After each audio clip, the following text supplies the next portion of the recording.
Boa tarde. Nós vamos hoje fazer mais um comentário a respeito do capítulo 17 do livro Nosso Lar. O título é Em Casa de Lísias, o livro Nosso Lar, escrito pelo espírito André Luiz, a psicografia de Chico Xavier. E é um livro que a gente pode dizer que é bem antigo, porque o prefácio está datado de 1943. Mas é interessante porque ele traz coisas que são absolutamente atuais. Se ele tivesse sido escrito ontem, olha, eu não sei o que seria mudado aqui, porque inúmeras coisas que ele menciona nós estamos utilizando. Outras ainda estão em desenvolvimento. Por exemplo, ele fala do aeróbus, que é um carro que flutua, que tem algumas antenas, totalmente silencioso, que nos faz presumir que seja um veículo elétrico e a sua flutuação provavelmente derivada de um campo eletromagnético, coisas que ainda estão sendo estudadas, nossa ciência ainda não domina. Mas com toda certeza, nas próximas décadas, talvez, quem sabe até no próximo século, mas com toda certeza, essas coisas vão existir.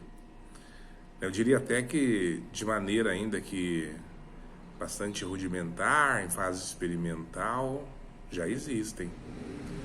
Então nós estamos lendo uma obra de 1943, ou seja, quase 80 anos depois, são 77 anos, se não estou enganado. O prefácio é do dia 3 de outubro de 1943. E nós estamos surpresos com as informações que o André Luiz nos trouxe através do Chico Xavier.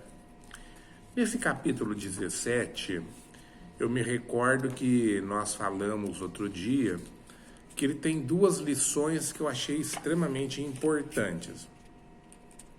Já tratamos da primeira lição, e agora nós vamos ver a segunda lição. A segunda lição, ela trata... A primeira a gente comentou muito da importância que é nós aproveitarmos as oportunidades que nós temos, e nós falamos inclusive da oportunidade profissional, que a gente tem que aprender a valorizar o nosso trabalho, valorizar as chances que nós temos de fazer alguma coisa. Até uma pessoa me perguntou, mas se eu recebo por isso, isso tem valor? Claro que tem valor, não tenha dúvida nenhuma. No processo da evolução do espírito, é natural que você receba pelo seu trabalho, porque você precisa honrar o seu dia, você precisa pagar pelo seu pão, você precisa pagar o aluguel, enfim, você tem que honrar com as obrigações naturais da vida em sociedade. Então não tem problema nenhum você receber porque você trabalha. Jesus nos censura quando nós cobramos por aquilo que não nos pertence.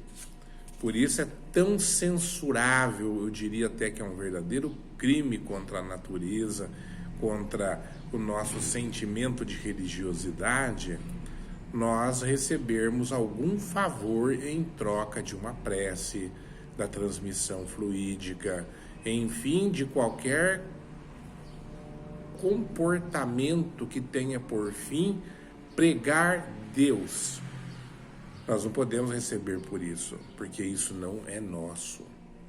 Mas o trabalho do pedreiro, o trabalho do jardineiro, o trabalho do engenheiro, o trabalho do médico, o trabalho do advogado, enfim, todo trabalho deve ser remunerado.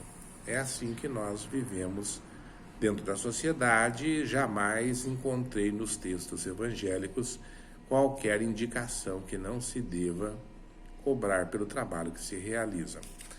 Claro que o trabalho benemérito, ele é feito sem nenhum tipo de interesse e por conta disso ele nos traz outras premiações aí a nível espiritual exclusivamente.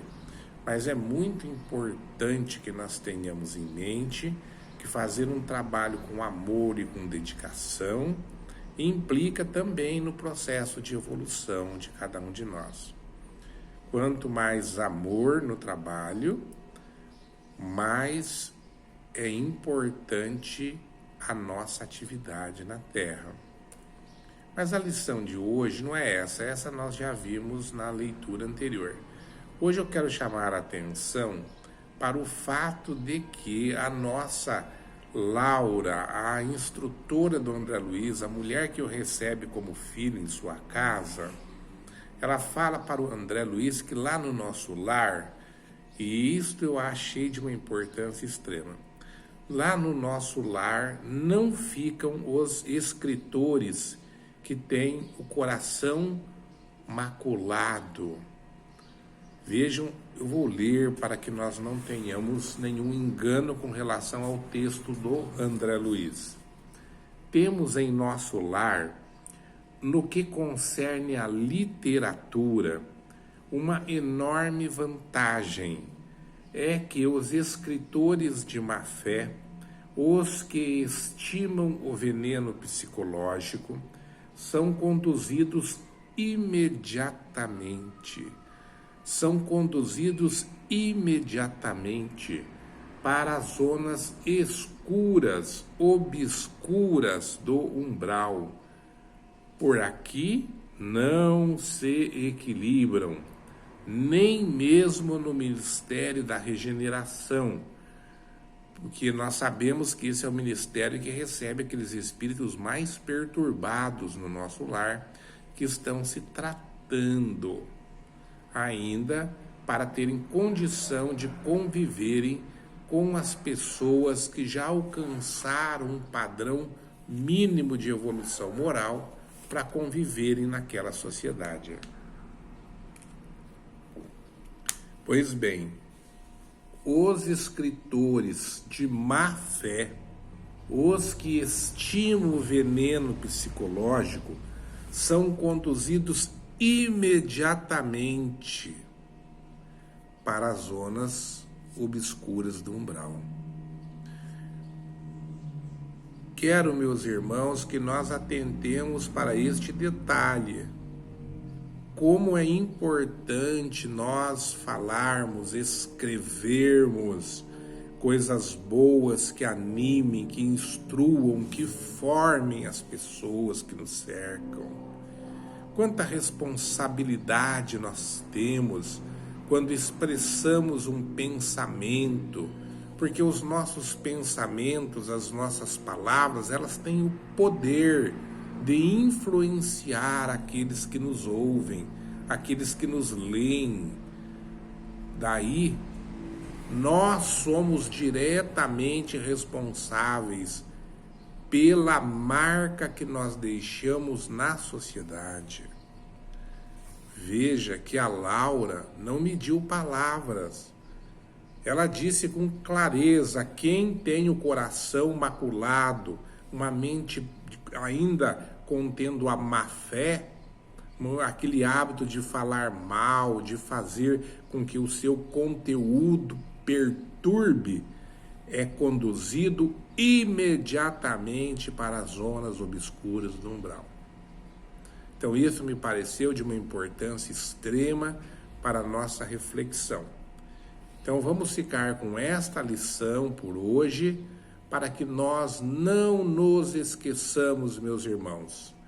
Dominemos os nossos pensamentos e, acima de tudo, não permitamos em hipótese nenhuma que o nosso pensamento se exteriorize, seja ele falado ou escrito, de tal modo que perturbe a vida alheia. Que sejamos emissários do amor e da boa nova. Que Deus nos abençoe, abençoe você, abençoe sua família todos aqueles com os quais você convive. Espero que tenha gostado do nosso comentário, desta lição de hoje. E se gostou, por favor, assine o nosso canal, nos recomende. Façamos com que as boas lições corram entre todos aqueles que nós conhecemos. Que Jesus nos abençoe.